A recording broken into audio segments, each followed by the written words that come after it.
Continuamos leyendo desde la página 701 del libro El Monacato Primitivo de García Colombás, Biblioteca de Autores Cristianos, el capítulo 9, Oración y Contemplación, etapas inferiores. Lo que equivale a decir en lenguaje más asequible. Los salmos pertenecen a la contemplación inferior, que se ocupa de las razones de las criaturas y que constituye, según el propio Evagrio, un obstáculo a la contemplación de Dios. La oración, en cambio, pertenece al orden de esta contemplación divina, inmaterial y uniforme, y en último término se identifica con ella. Por eso es perfectamente lógico que Evagrio escriba en otro lugar: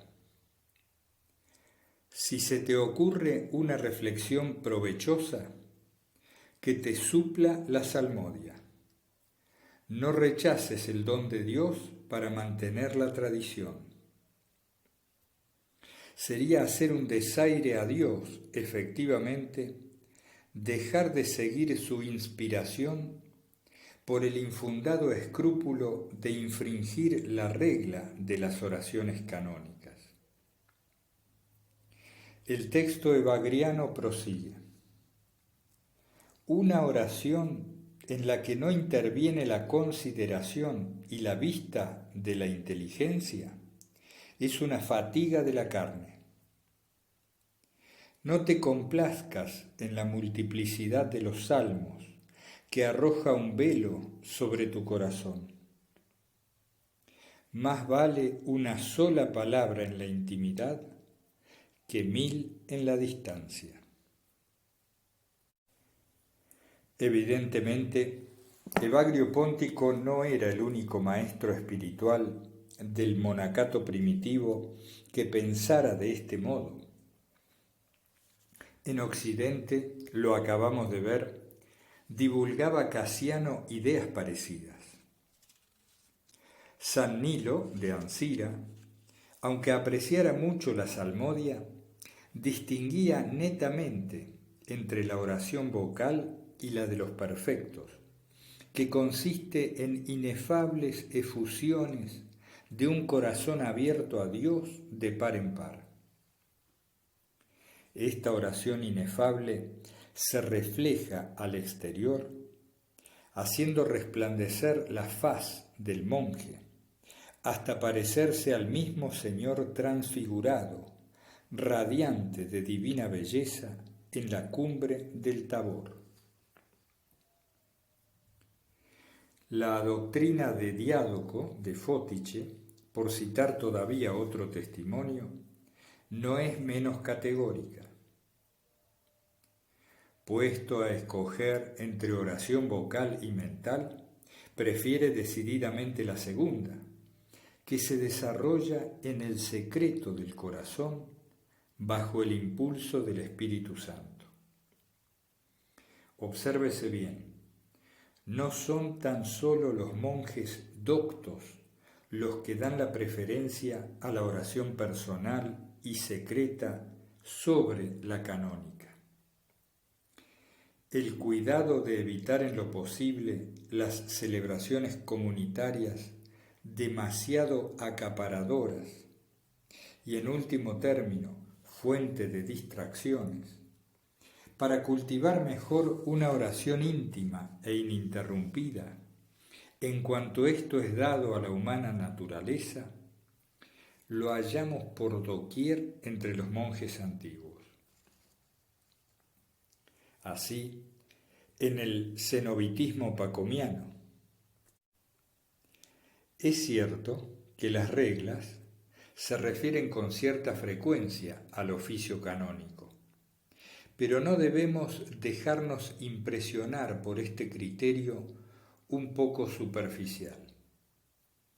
La oración pública necesita una reglamentación más larga y minuciosa que la oración privada. Y San Pacomio, o sus inmediatos sucesores, hablan del oficio por motivos de orden y puntualidad.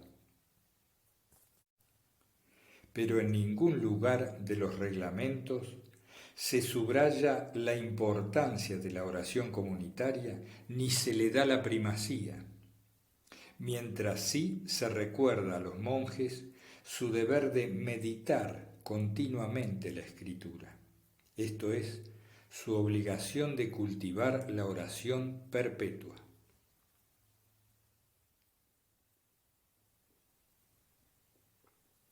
Propiedades de la oración. En su exposición de las 4 formas de oración, asigna Casiano a la petición el único papel de rogar por los pecados. En realidad, si tenemos en cuenta toda la literatura del monacato primitivo, y en especial la que nos pone en contacto más directo con la vida, como son los apotegmas de los padres, la oración de los monjes consistía esencialmente en una humilde súplica hecha a Dios, no sólo en orden a obtener el perdón de los pecados, sino para pedir toda suerte de cosas, incluso milagros, pero muy especialmente la bienaventuranza eterna y todo cuanto tiene relación con ella, la gracia de Dios, Dios mismo. Lo ha notado justamente Ireneo Hauser al decir: orar para ellos es ante todo tender la mano a Dios para recibir. Cierto que también hay que dar gracias por los dones recibidos, y los monjes cumplían fielmente esta obligación. Pero si ya escondían sus súplicas, con más razón su acción de gracias. El ejemplo del fariseo les espantaba. Además, la gratitud tiene en cuenta los grandes beneficios universales del pasado: la encarnación, la redención, el don del Espíritu Santo. Y es la Iglesia como tal la que canta sobre todo el reconocimiento, porque ella no tiene mancha ni arruga, es santa e inmaculada, digna esposa de Cristo. Pero los monjes deben alcanzar todavía la salvación y sienten la necesidad de orar en sentido estricto, es decir, pedir.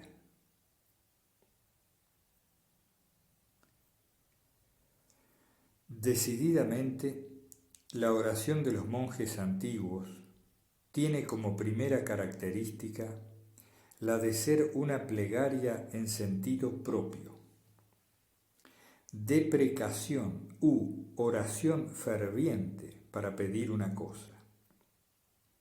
Una plegaria del mismo género que el Padre Nuestro y la que recomiendan los textos del Nuevo Testamento referentes a la oración perpetua. Y esto aún entre los místicos y contemplativos más eminentes. Los monjes antiguos se muestran, una vez más, enteramente fieles al Evangelio. Se dan cuenta de su pobreza y la muestran humildemente, confiadamente al Señor. Son los mendigos de Dios. Es significativo a este respecto que Casiano, como veremos luego, no halle fórmula de oración más recomendable para usarla en todo momento que el Deus in adiutorium meum intende. Dios mío, ven en mi auxilio. Con que, por influencia seguramente de la regla benedictina, empezará más tarde cada una de las horas canónicas en la Iglesia latina. No sin exageración ha escrito Hans Lietzmann que para los monjes antiguos orar no es naturalmente una franca conversación con Dios, sino la recitación de fórmulas oracionales. Lietzmann generaliza excesivamente. Sin embargo, hay que reconocer que otra característica de la oración de los monjes es la de ser primordialmente vocal. Gente simple y natural tenían que expresar con palabras lo que concebían en su mente y en su corazón. Esto por un lado. Por otro, les era de una gran ayuda servirse de oraciones hechas, especialmente las de la Biblia, que con razón consideraban de un alto valor espiritual. Su oficio divino consistía ante todo en la recitación de salmos y de otros pasajes de la Escritura, pero además rezaban otras muchas oraciones vocales. Así, San Hipacio no sólo cumplía fielmente con el oficio canónico, compuesto de vigilias y diferentes horas diurnas, sino que añadía además la recitación de 100 salmos y 100 oraciones todos los días. Era una bonita práctica que dejó en herencia a sus numerosos discípulos. No parecerá mucho si se compara con la costumbre de cierto monje llamado Macario, quien además del oficio canónico recitaba diariamente 2 salterios enteros, esto es, 300 salmos. Si es verdad que, según las apariencias, para muchos solitarios la vida de oración consistía sobre todo en rezar muchas oraciones, no es menos cierto que los maestros espirituales del monacato primitivo insisten fuertemente en que la oración, para merecer este nombre, debe ser verdadera, esto es, auténtica comunicación personal del hombre con Dios. Como advierte Evagrio Póntico, la excelencia de la oración no consiste en la simple cantidad, sino en la cualidad, lo que prueban los 2 hombres que subieron al templo, y además estas palabras: vosotros cuando oréis, no disparatéis, y lo que sigue, citando el De Oratione. Para que sea verdadera, la oración debe ser también pura. Los maestros del monacato primitivo han insistido sin cesar en este punto. Con todo, hay que tener muy presente que la expresión oración pura no es unívoca. Su significado exacto cambia según las diversas tendencias espirituales de los autores que la usan. Así, en Evagrio Póntico y en Casiano, lo veremos luego, tiene valor de término técnico, aunque no siempre. En los escritores menos influenciados por las doctrinas filosóficas, sin embargo, suele denotar la oración que procede de una conciencia limpia. En primer lugar, por consiguiente, hay que esforzarse por todos los medios en excluir de la misma oración todos los vicios que podrían afearla, como por ejemplo la vanagloria. Atentos a la doctrina del Evangelio, los escritores monásticos señalan especialmente la impureza que más puede empañarla, es decir, la falta de caridad fraterna. En fin de cuentas, para estos autores es pura aquella oración que sale de un corazón puro, de un alma, entendimiento y voluntad limpia de toda clase de manchas que le causan los pecados, las pasiones, el mundo y el demonio. Evidentemente, una oración que se derrama en mera palabrería ya no sería pura, no sería ni siquiera oración. De ahí el aprecio extraordinario en que el monacato primitivo tuvo esas plegarias breves, a veces brevísimas, pero extremadamente intensas, conocidas por el nombre de jaculatorias. Ya San Agustín participaba a prueba que los hermanos de Egipto se ejercitan en oraciones frecuentes, pero muy breves y como lanzadas en un abrir y cerrar de ojos, para que la atención se mantenga vigilante y alerta y no se fatigue ni embote con la prolijidad, pues es tan necesaria para orar. Los padres del yermo, dice Casiano, piensan que son más útiles las oraciones cortas, pero muy frecuentes, por dos razones. La primera, porque orando tan a menudo se está en contacto continuo con Dios. Y la segunda, porque con la brevedad se evitan los dardos que el diablo suele disparar cuando oramos.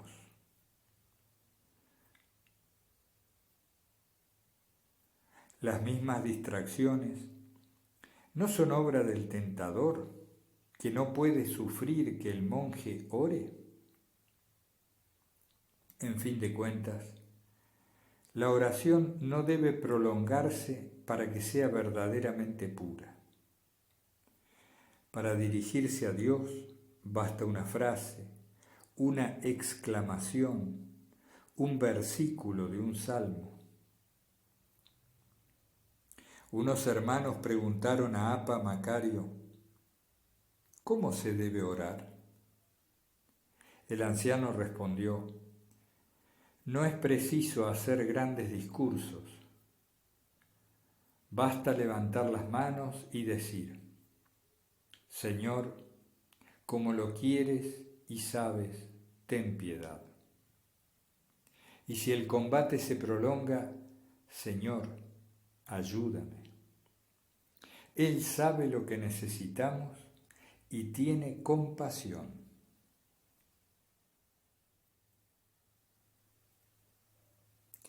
San Antonio, San Arsenio, San Macario de Egipto, Evagrio Póntico, Amonás y otros tantos padres, insignes o no, doctos o no, practicaron y recomendaron las oraciones breves, pero puras, intensas, frecuentes y perseverantes. Algunos monjes se pasaban el día, el año y aún la vida repitiendo con frecuencia una misma frase, tomada o sugerida por la Biblia, las más de las veces. Ya sabemos, por ejemplo, cómo Apa Apolo de Esete decía sin cesar, he pecado como hombre, tú como Dios, ten compasión de mí. Era la insistencia en llamar a la puerta de que habla el Evangelio. Y conseguían lo que pedían, aunque a veces les costara más de 30 años. Sisoes, el solitario, pasó tan largo lapso de tiempo suplicando, Señor Jesús, ampárame contra mi lengua.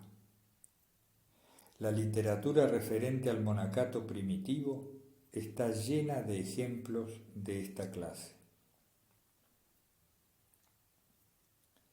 En el famoso capítulo 10 de la Colación 10, uno de los más largos de la obra y sin disputa el más elocuente, Casiano ha entonado las alabanzas de una de esas fórmulas cortas de oración usada por los monjes antiguos.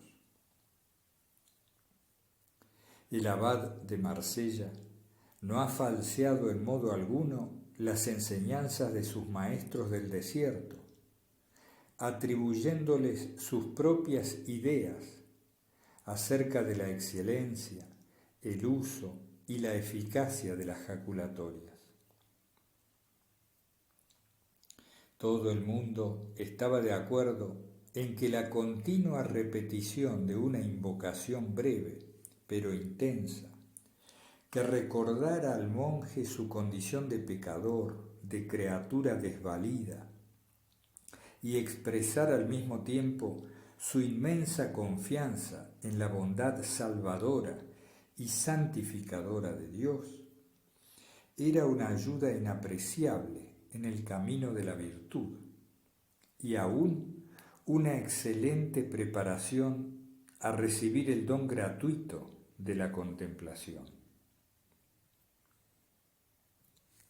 Nada como este ejercicio, pensaban, para establecer al hombre en la humildad, simplificar y unificar su vida espiritual, mantenerle en la presencia de Dios y en su amor.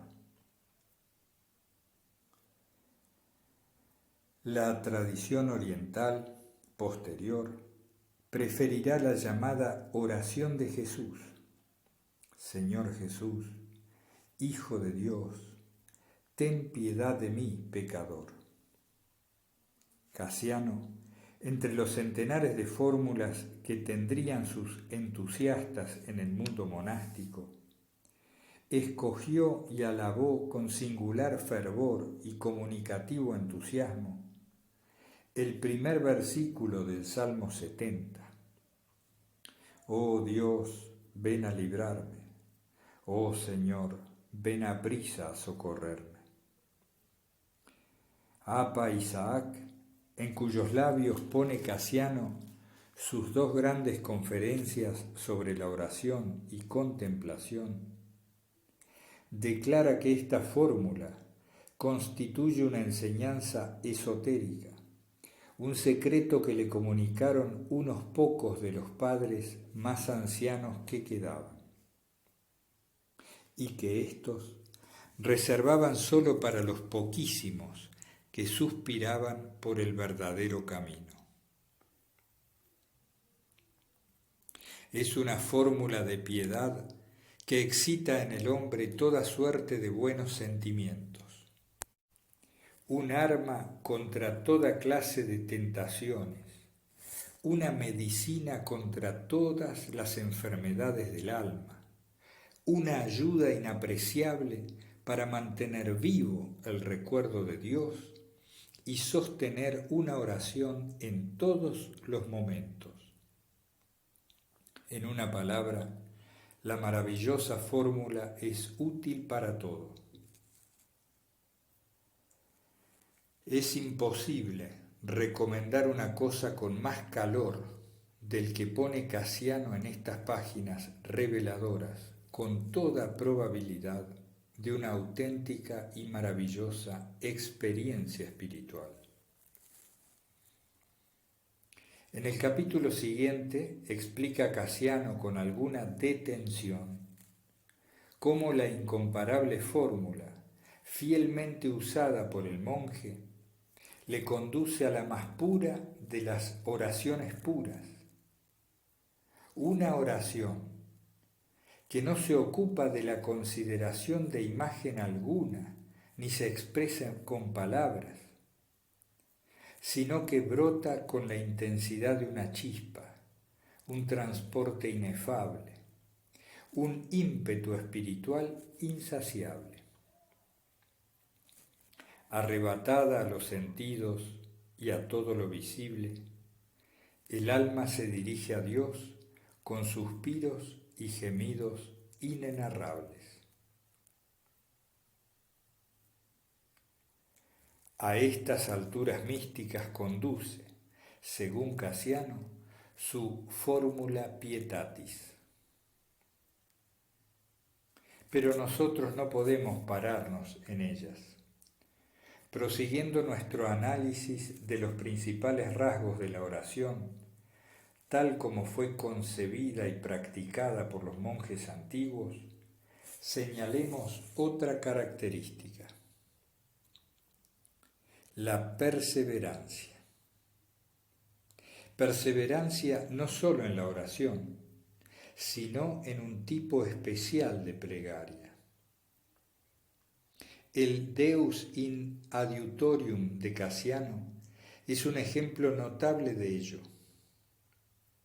Amonás rogó día y noche durante 14 años para que le fuera concedido llegar a dominar la pasión de la ira.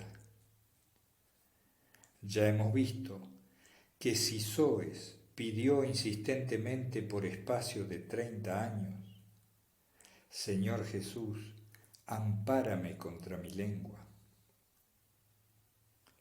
El santo Apa Teodoro pasó en ferviente oración 7 días con sus noches, pidiendo a Dios la explicación de un pasaje bíblico, hasta que el Señor se la reveló. Son casos notables de perseverancia en la oración, pero no extraordinarios en el mundo monástico primitivo. Aquellos hombres eran así de tenaces, su fe no tenía límites. Apa Sisoes, al enterarse de que su discípulo Abraham había sucumbido a una tentación, se levantó, extendió las manos al cielo y dijo: «Oh Dios, no te dejaré, quieras que no, hasta que le hayas sanado». Y enseguida el discípulo sanó. Dios sabía que el santo anciano cumpliría su amenaza y se apresuró a complacerle. Casiano enseña, de acuerdo con la Sagrada Escritura, que las oraciones son escuchadas por diferentes razones, según las diferentes condiciones de las almas que oran. Pero no ignora que, sin poseer otro título, basta al hombre ser perseverante en su oración para obtener lo que pide.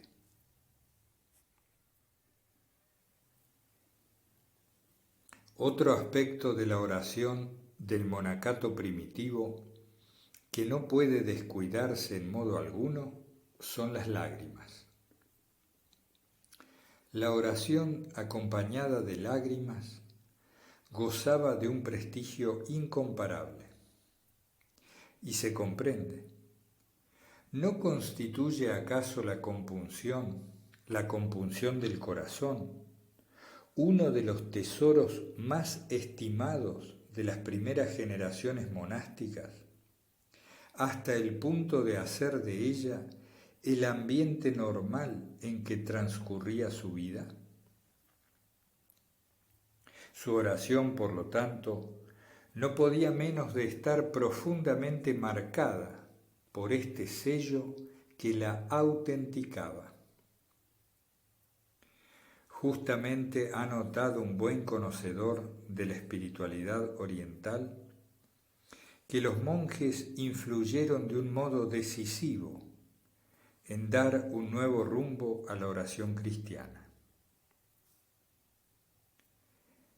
En efecto, la oración de los cristianos había consistido hasta entonces sobre todo en una petición de socorro o de protección. La piedad cristiana parecía mirar hacia el porvenir. Esta tendencia subsistirá, aunque menos aparente, entre los monjes. Pero estos se dejarán influenciar sobre todo por el sentimiento de compunción, por el pentos, por la catanixis, y llorarán sus pecados y multiplicarán las letanías pidiendo perdón a Dios. Se diría que miran más hacia el pasado, aunque solo con el fin de prepararse un porvenir mejor. Claro que no debe exagerarse la diferencia, pero es preciso admitir que los monjes trasladaron el acento de un lugar a otro en materia de oración. ¿Por qué? El influjo de Orígenes, ciertamente, debió de pesar bastante, pero sobre todo fue determinante la influencia del ambiente general de los nuevos tiempos, los que siguieron a la paz de la Iglesia. Efectivamente, este cambio no ocurrió desde los mismos orígenes del monacato. La vida de San Antonio es muy diferente, desde este punto de vista, de las enseñanzas y prácticas de San Arsenio y sus émulos, aunque todos tiendan y lleguen a un mismo fin. La misma diferencia existe entre Afraat y Efrén, separados tan solo por unos lustros de distancia. Evagrio Póntico recomendó vivamente la oración penetrada de compunción. Oh Dios, ten piedad de mí, pecador. Oh Dios, perdóname mis ofensas. Señor, purifícame de mi iniquidad, porque es grande. Oh Creador mío, ten piedad de mi flaqueza. Oh mi Señor y Autor, perdóname. Tus manos obraron en mí y me plasmaron. No dejes que perezca. Señor, que me formaste en un seno tenebroso y me hiciste salir a la luz de tu bondad, haz que salga de las tinieblas odiosas a la luz de tu conocimiento. Puesto que he salido del mundo, haz que no me embarace de nuevo en sus negocios. Puesto que deseché su concupiscencia, haz que no me manche de nuevo con ella. Ya que aparté de él mi rostro, haz que no me ponga a mirarle de nuevo. He abandonado mi heredad, he despreciado el afecto de mis amigos, he rechazado todas las cosas. Es hacia ti hacia donde quiero ir. Pero se me han presentado mis pecados y me han hecho tropezar. Ladrones me asaltaron desde su emboscada para cogerme. Los deseos se yerguen contra mí como las olas del mar. Señor, no me abandones. Antes bien, envía a alguien de lo alto y líbrame, arráncame, retírame del mar de los pecados. Tengo una gran deuda de 10.000 talentos y hasta hoy no he pagado nada. Ten paciencia conmigo y te lo devolveré todo. No renegaré de tu amor, pues eres tú quien me ha formado de la tierra, quien extiende su mano sobre mí y me guarda.